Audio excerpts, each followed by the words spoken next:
Shalom, selamat malam saudara-saudara yang dikasihi oleh Tuhan kita Yesus Kristus. Di malam ini kita akan beribadah sebelum kita tidur dan beristirahat. Saya ajak kita semua memuji Tuhan di dalam nyanyian Rohani 119 ayat yang pertama. Jemaat memuji Tuhannya.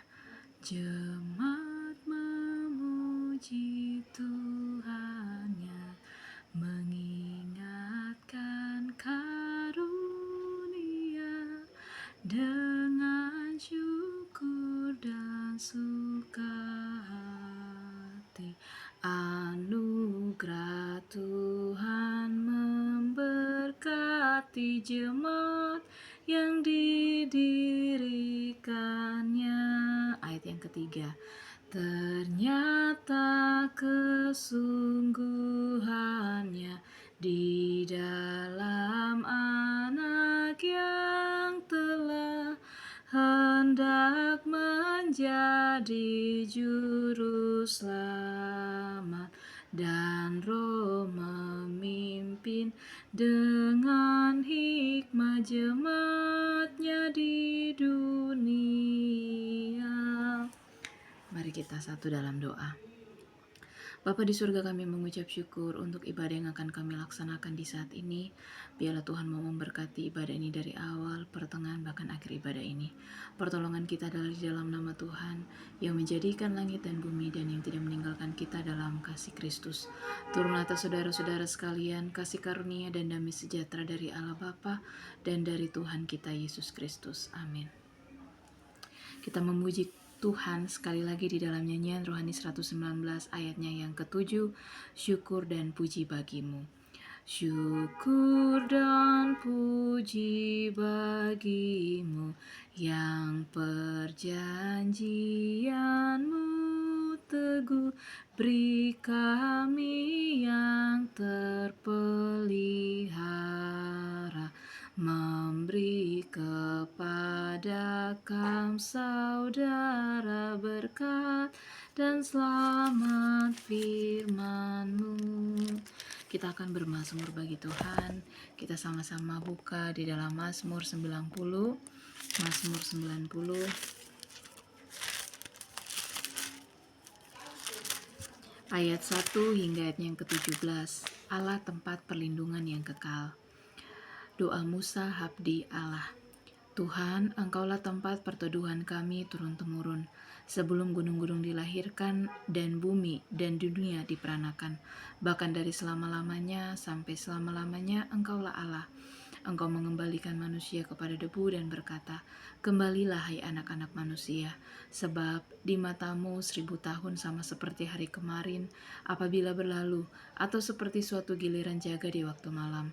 Engkau menghanyutkan manusia, mereka seperti mimpi, seperti rumput yang bertumbuh. Di waktu pagi berkembang dan bertumbuh, di waktu petang lisut dan layu. Sungguh kami habis lenyap karena murka-Mu, dan karena kehangatan amarah-Mu kami terkejut. Engkau menaruh kesalahan kami di hadapan-Mu dan dosa kami yang tersembunyi dalam cahaya wajah-Mu. Sungguh segala hari kami berlalu karena gemas-Mu. Kami menghabiskan tahun-tahun kami seperti keluh, masa hidup kami 70 tahun, dan jika kami kuat 80 tahun, dan kebanggaannya adalah kesukaran dan penderitaan, sebab berlalunya buru-buru dan kami melayang lenyap. Siapakah yang mengenal kekuatan murka-Mu dan takut kepada gemas-Mu? Ajarlah kami menghitung hari-hari kami sedemikian, hingga kami beroleh hati yang bijaksana. Kembalilah ya Tuhan, berapa lama lagi? Dan sayangilah hamba-hamba-Mu. Kenyangkanlah kami di waktu pagi dengan kasih setia-Mu, supaya kami bersorak-sorak dan bersukacita semasa hari-hari kami. Buatlah kami bersukacita, seimbang dengan hari-hari Engkau menindas kami, seimbang dengan tahun-tahun kami mengalami celaka. Biarlah kelihatan kepada hamba-hamba-Mu perbuatan-Mu dan semarak-Mu kepada anak-anak manusia. Kiranya kemurahan Tuhan Allah kami atas kami, dan teguhkanlah perbuatan tangan kami. Ya, perbuatan tangan kami, teguhkanlah itu. Amin. Kita akan memuji Tuhan sekali lagi di dalam pujian nyanyian rohani 3 ayat yang pertama sebelum kita membaca dan juga merenungkan firman Tuhan. Hormat bagi Allah Bapa, hormat bagi anaknya, hormat bagi Roh penghibur ketiganya yang esa. Haleluya, haleluya, ketiganya yang esa. Mari kita satu di dalam doa. Bapa di surga, Bapa yang kami sembah di dalam anak-Mu Tuhan kami Yesus Kristus. Di malam hari ini Tuhan, kami mengucap syukur untuk setiap kesempatan dan waktu yang Tuhan berikan, sehingga di saat ini dengan perkenanan-Mu Tuhan, kami hendak membaca dan merenungkan firman Tuhan. Berikan kami kuasa daripada Roh Kudus-Mu, berikan kami roh hikmat, pengertian, kekuatan, dan kemampuan, agar ketika kami membaca dan merenungkan firman ini, biarlah Roh Kudus-Mu berbicara, biarlah kami tidak berpikir dan bertindak, bahkan memikirkan yang berasal daripada manusia, tapi biarlah kami boleh mengerti kehendak Tuhan dan memikirkan apa yang terbaik demi Tuhan dan kemuliaan nama Tuhan. Ampuni kami Tuhan untuk setiap dosa dan kesalahan yang kami perbuat. Layakkan kami untuk datang dan beribadah bersembahyang kepadamu di malam hari ini. Terpuji-pujilah Engkau Tuhan di dalam nama Yesus. Amin. Firman Tuhan buat kita di saat ini terambil di dalam kitab Markus pasalnya yang kelima, Markus pasal 5 ayatnya yang ke-25 hingga ayatnya yang ke-34.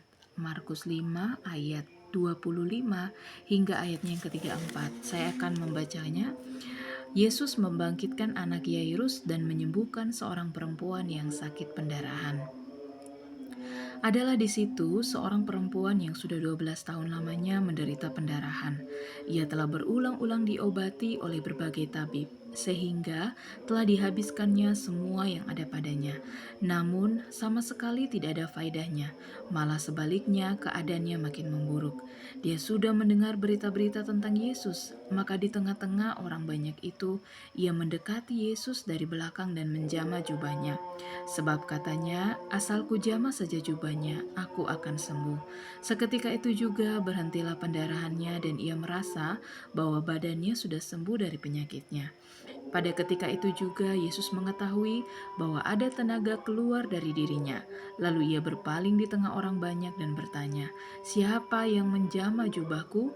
Murid-muridnya menjawab, "Engkau melihat bagaimana orang-orang ini berdesak-desakan dekatmu, dan engkau bertanya, siapa yang menjamah aku?" Lalu ia memandang sekelilingnya untuk melihat siapa yang telah melakukan hal itu.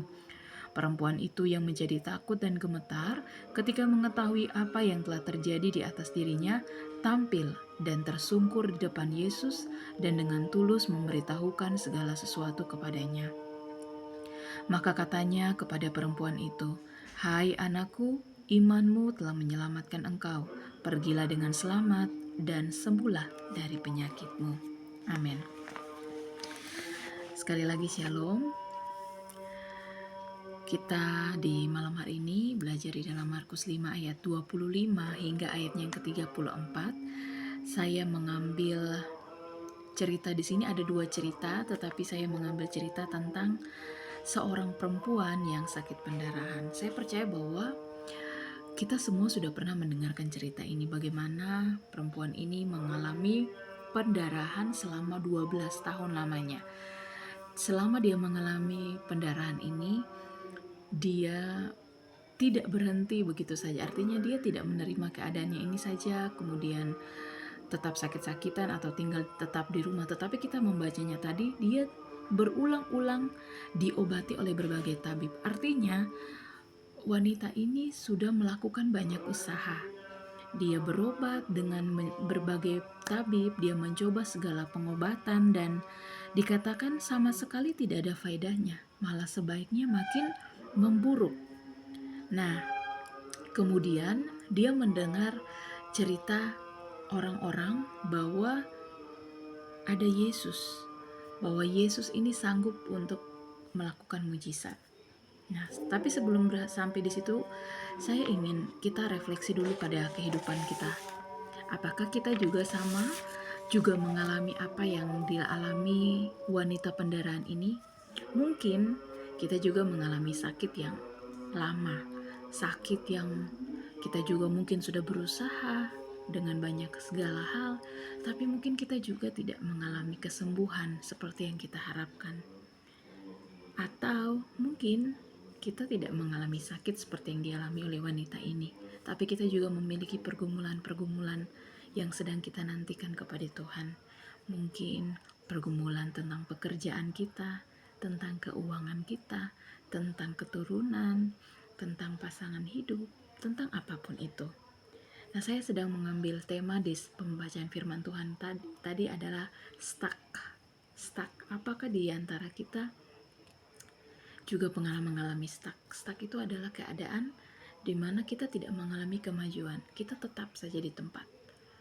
Tidak ada pemasukan mungkin, tapi tidak ada peningkatan. Begitu saja. Kita bergumul tentang sesuatu tapi tidak ada sesuatu yang terjadi. Itu saja, begitu saja, dan mungkin itu terjadi bertahun-tahun, berulang-ulang. Sama seperti mungkin pendaran tadi, dia mengalami 12 tahun, mungkin kita ada yang mengalami 7 tahun, ada yang 5 tahun, ada yang 2 tahun, 3 tahun, dan lain-lain. Kita bergumul dengan hal yang sama bertahun-tahun dan kita belum menemukan jawaban dari apa yang kita inginkan. Bapak Ibu saudara-saudari yang dikasihi Tuhan, ada kalanya Tuhan mengizinkan kita di masa yang stuck. Jika kita stuck, bukan berarti Tuhan berhenti bekerja, saudara-saudara. Saat keadaan terlihat stuck atau saat kita merasakan bahwa tidak ada perkembangan atau pertumbuhan atau kemajuan di dalam kehidupan kita, Tuhan tetap melakukan pekerjaannya, bahkan di saat kita tidak mengalami kemajuan. Tuhan tetap bekerja. Tuhan tidak pernah berhenti bekerja. Kita lihat tadi di Markus 5 ayatnya yang ke-29. Seketika itu juga berhentilah pendarahannya dan ia merasa bahwa badannya sudah sembuh dari penyakitnya. Di situ ada kata seketika itu juga. Sembuhlah perempuan itu. Bapak Ibu saudara-saudari yang dikasihi oleh Tuhan, seringkali kita terbiasa dengan cara kerja dunia, bahwa kita harus ada kemajuan, harus ada peningkatan, harus ada perkembangan, ya. Jadi seringkali ketika kita mengalami sesuatu, kita bilang, loh, kenapa ini kita tidak mengalami kemajuan? Saya sudah berdoa, tapi kok bertahun-tahun saya berdoa, bertahun-tahun saya menanti jawaban dari Tuhan, kok tidak ada yang terjadi? Kok keadaan saya masih tetap sama, ya kan? Tapi ketika kita membaca firman Tuhan ini, ternyata cara Tuhan itu berbeda dengan cara dunia.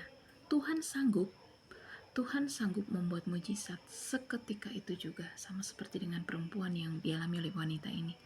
Perempuan ini mengalami kesembuhan seketika itu juga. Saat dia menjamah jubah Yesus, seketika itu juga dia sembuh.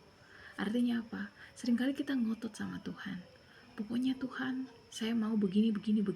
Kita memaksa Tuhan untuk bekerja sesuai dengan cara kita. Padahal Tuhan mungkin punya cara yang lain yang lebih baik, yang akan menolong kita dibandingkan dengan cara kita. Kenapa? Karena Tuhan bukan tidak mampu menolong, Tuhan bukan tidak mampu menjawab setiap doa dan pergumulan kita, tetapi Tuhan memilih waktu yang tepat untuk menolong kita. Tuhan sanggup menolong kita. Tuhan sanggup membantu kita seketika itu juga. Jadi kita belajar apa dan melalui firman Tuhan di saat ini? Yang pertama, perhatikan bagaimana Anda berbicara kepada dirimu sendiri. Perhatikan bagaimana kita berbicara kepada diri kita sendiri. Hati-hati kita membuat kesimpulan. Ya, kadang-kadang ketika kita menunggu waktu yang lama, seringkali kita bilang, oh, mungkin Tuhan punya jawaban doa tuh seperti ini. Seperti saya misalnya. Saya ketika belajar tentang firman Tuhan ini, saya melihat pada diri saya sendiri. Saya bergumul bertahun-tahun, mencari pasangan hidup. Bahkan saya sampai berkata pada diri saya sendiri bahwa, oh iya, mungkin Tuhan memang izinkan saya untuk hidup sendiri dan tidak memiliki pasangan hidup. Tapi ketika saya merenungkan firman Tuhan ini, bisa saja kemampuan saya, kesimpulan saya itu salah. Saya datang kepada Tuhan, bukan meminta pertolongan, tapi saya datang dengan, tidak, Tuhan, saya sepertinya sudah tidak akan menikah lagi, saya tidak akan memiliki keluarga lagi, saya tidak akan memiliki pasangan. Bukan, saya datang karena ingin meminta pertolongan kepada Tuhan. Seringkali saya mengambil keputusan saya sendiri, kesimpulan yang terlalu cepat tentang kehidupan saya. Karena saya lama menunggu, akhirnya saya bilang, mungkin jawaban Tuhan itu adalah tidak. Atau, mungkin jawaban Tuhan itu ya memang sudah ini saya punya nasib. Jadi saya mengambil kesimpulan itu yang cepat. Tapi ketika saya belajar firman Tuhan ini, ternyata kita jangan cepat-cepat mengambil keputusan. Jangan cepat-cepat membuat kesimpulan yang terlalu cepat. Coba kita pikirkan wanita ini. Seandainya wanita yang sudah mengalami pendarahan 12 tahun ini juga berpikir hal yang sama. Ternyata saya sudah berobat kemana-mana. Ternyata setelah saya berobat dan mencoba segala hal, saya tidak berubah. Oh, mungkin memang kenyataannya saya adalah saya akan tetap terus menderita bertahun-tahun dengan pendarahan ini. Seandainya wanita itu juga berpikir dan mengambil kesimpulan yang sama seperti itu, apakah wanita ini akan mengalami mujizat, teman-teman? Tentu tidak. Wanita ini dengan pergumulannya selama 12 tahun mengalami pendarahan, dia berbicara pada dirinya sendiri. Dia katakan bahwa asalku jamah saja jubahnya, aku pasti sembuh. Ya, Bapak Ibu, saudara-saudara yang dikasih oleh Tuhan, kita lihat bahwa ada keberanian yang dilakukan oleh wanita ini. Kita tahu bersama bahwa di zaman dulu, bahwa orang-orang yang memiliki penyakit, apalagi kusta, pendarahan, itu dianggap tidak tahir. Mereka dianggap najis dan tidak boleh mendekati orang-orang yang tahir. Tetapi wanita ini sangat berani. Dia mendekati Tuhan Yesus. Bayangkan jika orang-orang di sekelilingnya tahu bahwa dia itu adalah seorang yang sakit pendarahan, dia pasti sudah dirajam, pasti sudah dilempari batu, bahkan dia pasti sudah diusir. Tetapi dia melawan semua stigma-stigma orang terhadap dirinya. Dia dengan berani maju dan menjamah jubah Yesus. Kita lihat keberanian ini menghasilkan tindakan, dan tindakannya itu membawa kepada Yesus. Bapak Ibu saudara-saudari yang dikasihi oleh Tuhan kita Yesus Kristus, seringkali kita juga seperti ini. Kita mengalami stuck, ya, bahkan kita sering mengambil keputusan yang salah. Kita datang kepada orang-orang yang dianggap rohani, kepada guru, kepada pendeta, bukan datang dengan tolong dong Pak, saya sedang ini, saya membutuhkan pertolongan. Tetapi kadang-kala ketika kita datang kepada pendeta dan kita bilang, Pak Pendeta, mungkin ini sudah saya punya jalan, mungkin memang saya seperti ini nasib saya. Apakah itu salah Bapak Ibu? Tentu tidak. Kita tidak bisa bilang bahwa ketika wanita pendarahan yang sudah mengalami kesusahan selama 12 tahun ini dan dia tidak menjamah Yesus, dia tetap berada di dalam keadaannya ini, itu juga tidak salah. Begitupun juga dengan kita, ketika kita bergumul kepada Tuhan dan kita bilang, Tuhan, mungkin memang ini saya punya nasib sudah seperti ini. Apakah itu salah? Tentu tidak juga. Itu tidak salah, teman-teman. Itu juga benar, itu juga tidak salah. Tetapi di sini kita belajar untuk mengambil pilihan yang tepat. Kita belajar dari firman Tuhan tadi, bagaimana wanita ini berani dengan penuh keberanian menjamah Yesus.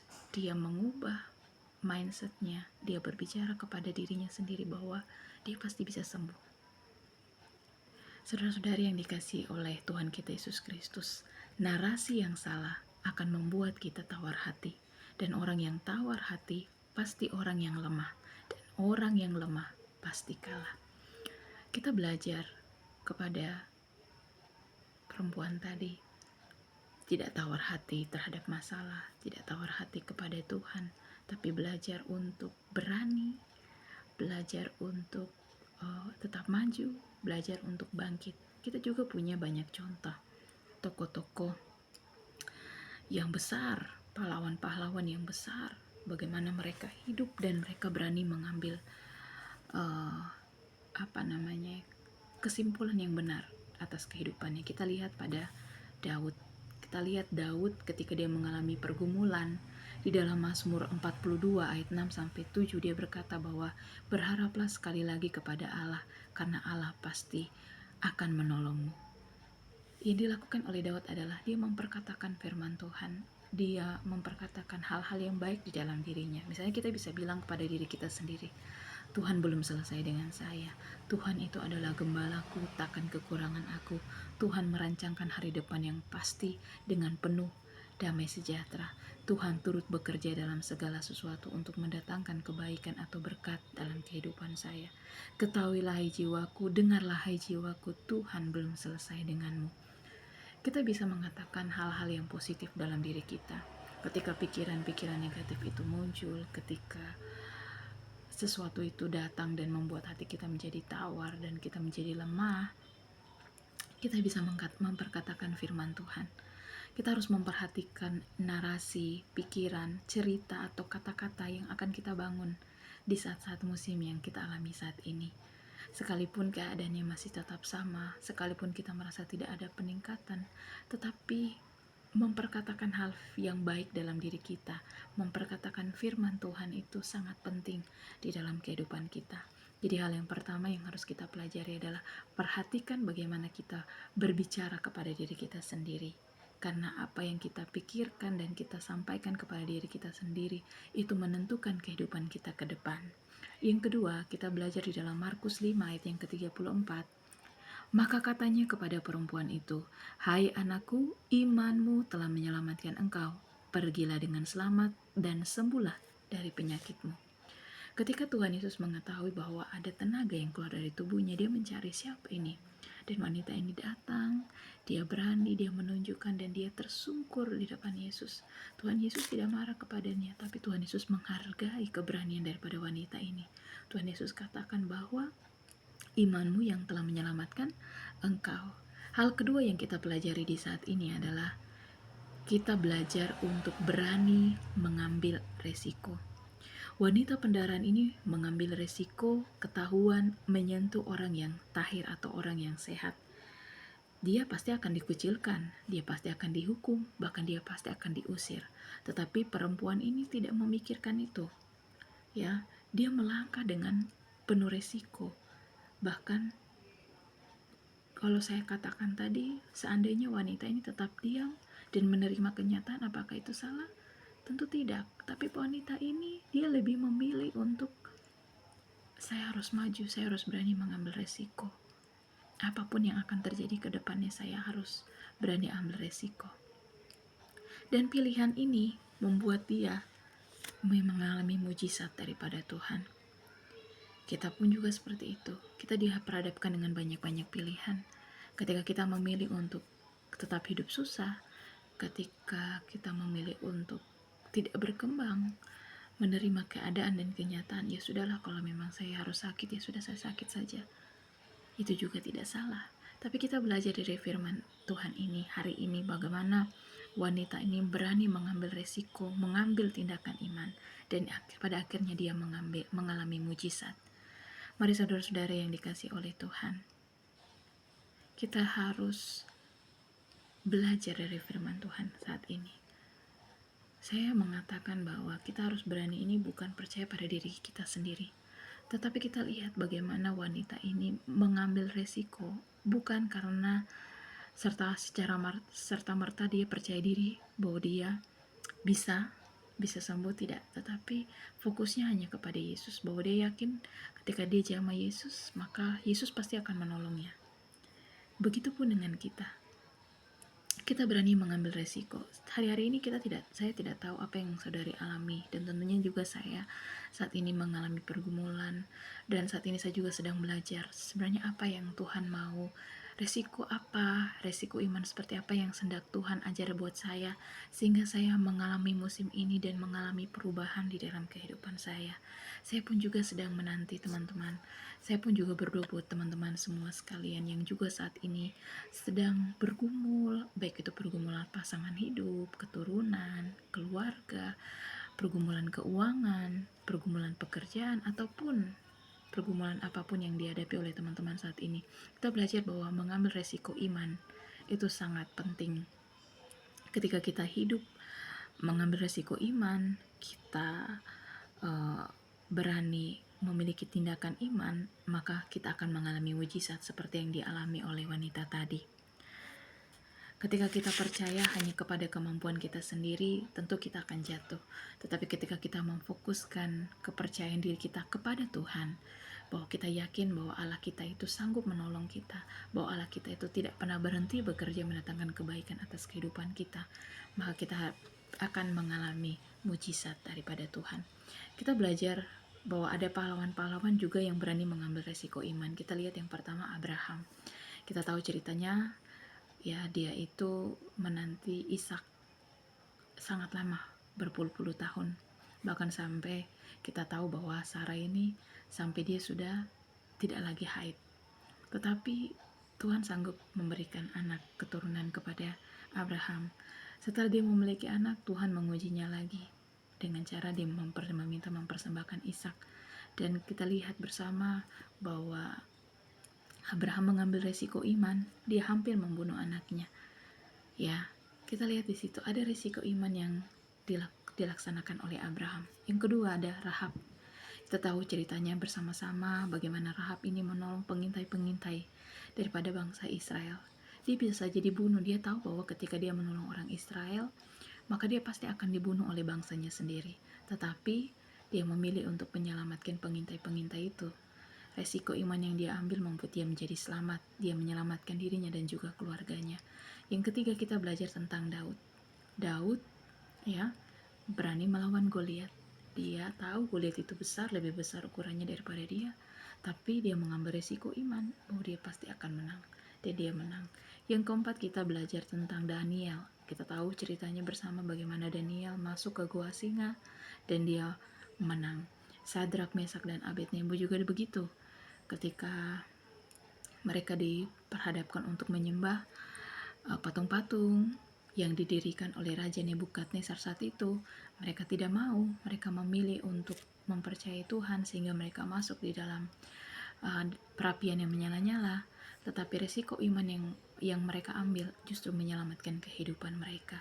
Dan yang terakhir kita belajar juga tentang Paulus. Paulus itu kita tahu bahwa dia adalah hamba Tuhan yang luar biasa.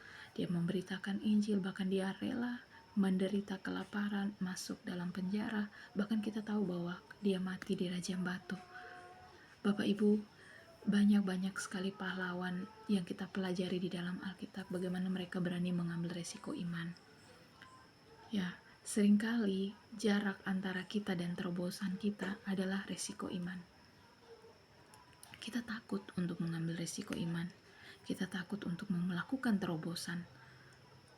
Saya tidak tahu apa yang Bapak Ibu sedang alami saat ini, tapi percayalah bahwa Tuhan selalu menghargai orang yang berani mengambil resiko demi menuruti perintahnya. Berani ambil resiko demi iman. Tuhan menghargai orang-orang yang berani mengambil resiko. Sama seperti yang tadi dilakukan oleh wanita pendaran tadi. Dia berani maju ke depan memegang jemaah Yesus, padahal dia tahu bahwa adat orang Israel bahwa mereka tidak boleh bergaul dengan orang-orang yang tahir, tapi dia melawan semuanya itu dan dia berani maju ke depan melawan kerumunan dan dia mengalami penyembuhan. Seringkali Bapak Ibu saudara-saudara yang dikasih oleh Tuhan, kita terlalu nyaman dengan keadaan kita saat ini. Sudahlah, mungkin saya sakit seperti ini sudah benar. Sudahlah, memang hidup saya sudah susah. Ya, seringkali kita merasa bahwa keadaan ini memang adalah keadaan yang seharusnya kita alami. Kita belajar diam-diam untuk menerima kenyataan dan kita tidak berani untuk keluar daripada zona nyaman kita. Seringkali kita juga bahkan sembunyi dari kata-kata selalu bersyukur. Saya begini tuh, artinya saya ini orang yang bersyukur. Belajar menerima kenyataan. Padahal sebenarnya bukan kita itu bersyukur, tetapi sebenarnya kita takut untuk melangkah. Sebenarnya kita takut untuk mengambil resiko iman. Kita lebih memilih untuk menjadi orang yang memiliki satu talenta. Ya, tahu ya perumpamaan itu bagaimana Tuhan memberikan beberapa talenta, dan ketika Tuhan memberikan satu talenta kepada seseorang, talenta itu dia kubur dan itu membawa murka Tuhan kepada orang tersebut. Kita jangan jadi seperti orang yang menyimpan talenta itu. Artinya apa? Tuhan memberikan kita banyak pilihan Dan salah satu pilihannya adalah berani mengambil resiko iman. Tuhan menghargai mereka yang berani mengambil resiko iman, berani mengambil konsekuensi, bahkan berani untuk maju, melangkah, bangkit dari keadaan yang dialami saat ini. Jangan salah memilih lagu untuk musim kehidupanmu. Bapak, Ibu, Saudara-saudara, kita terkadang diizinkan untuk mengalami padang gurun, dikhianati oleh sesama, disakiti oleh sesama kita, bahkan mungkin kita mengalami kesakitan, bahkan mengalami stuck, tidak ada mengalami perubahan ataupun perkembangan.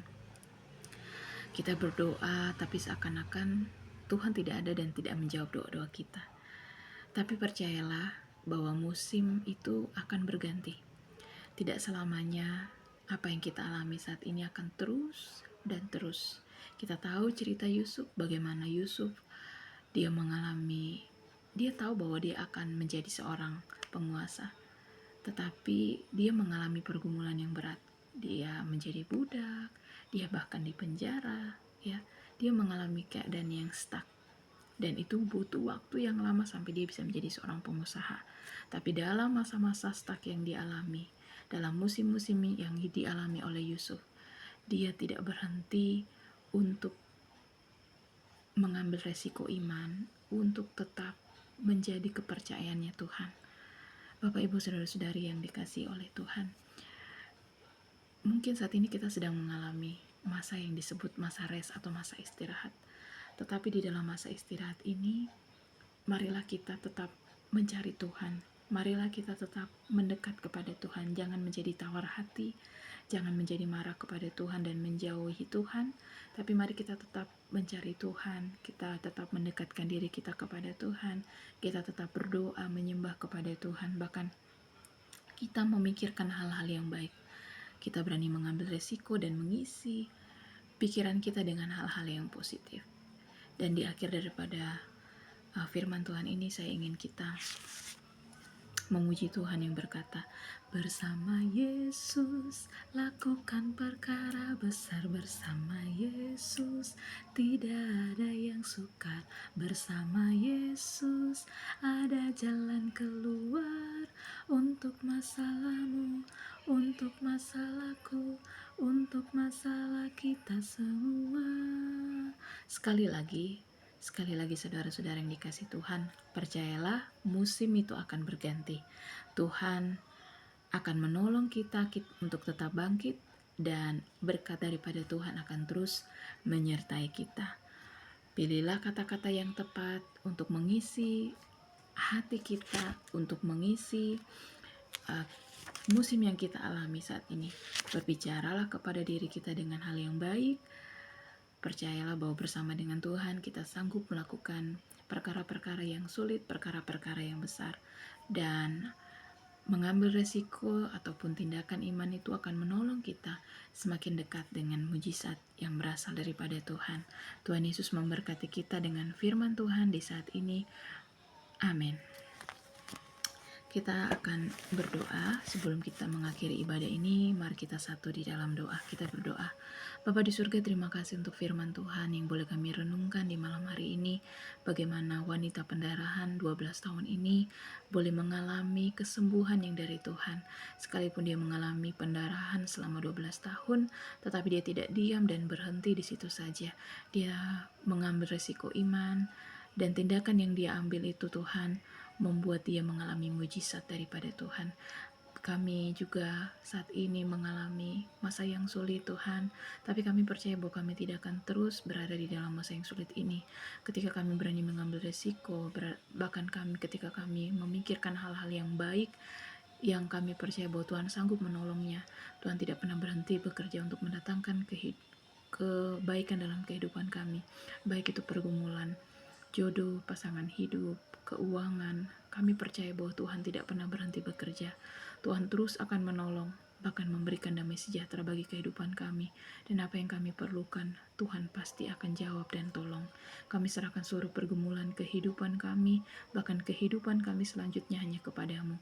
Tuhan jaga, Tuhan lindungi, Tuhan berkati, tutup bungkus kami dengan kuat kuasa Roh Kudus, beri kami kuasa Roh Kudus, bahkan kuasa hikmat untuk memilih yang benar dan mana yang salah, sehingga nama Tuhan dipuji dan dimuliakan selalu. Bela ibadah ini Tuhan, menjadi hormat kemuliaan bagi nama Tuhan. Ampuni segala dosa dan kesalahan yang kami perbuat, dalam nama Yesus kami mengucap syukur. Amin.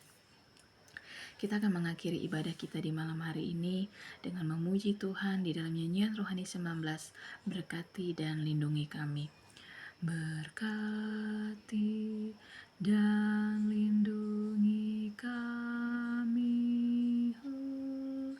terangi kami dengan wajah-Mu Tuhan, sayangi kami, beri wajah-Mu tetap sertai kami ya Tuhan, beri kami selamat dan sejahtera. Amin, amin. Terima kasih, Tuhan Yesus memberkati kita semua. Shalom.